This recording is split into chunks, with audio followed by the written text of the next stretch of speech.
যে এখানে ৪১ নাম্বার এটা হচ্ছে চর ভবানীপুর উচ্চ বিদ্যালয় কেন্দ্র। এই কেন্দ্রে ভোটার সংখ্যা অনেক বেশি, ৪,৮৯২ জন ভোটার এবং ১৪টি বুথ রয়েছে।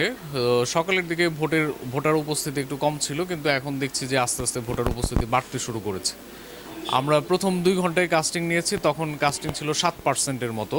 এখন মনে হচ্ছে যে এই কাস্টিংটা বেড়ে ভালো একটা অবস্থানে গিয়েছে এরকম মনে হচ্ছে, এবং এখন হচ্ছে ধারাবাহিকভাবে আমরা দেখছি যে ভোটারের উপস্থিতি যতই সময় যাচ্ছে ততই উপস্থিতি বাড়ছে। আর বিশেষ করে এখানে মহিলা ভোটার বেশি, সুতরাং মহিলাদের উপস্থিতি এখন আস্তে আস্তে আরও বাড়ছে। পরিবেশ খুবই শান্তিপূর্ণ, এবং হচ্ছে এখানে কোনো ধরনের কোনো বিশৃঙ্খলা তো নেই, বরঞ্চ হচ্ছে নির্বাচন নিয়ে মানুষের যে অতি উৎসাহ থাকে এই ধরনের অতি উৎসাহ নেই। সবাই শান্তিপূর্ণভাবে ভোট দিতে আসছে।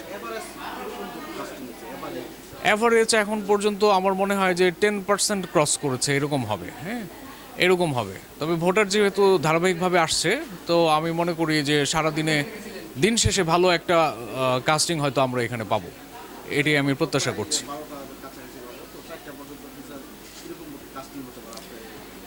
আমার ধারণা ৪টা পর্যন্ত এখানে যেভাবে ভোট চলছে 50%-এর কাছাকাছি ভোট কাস্টিং হবে, আমার তাই মনে হচ্ছে।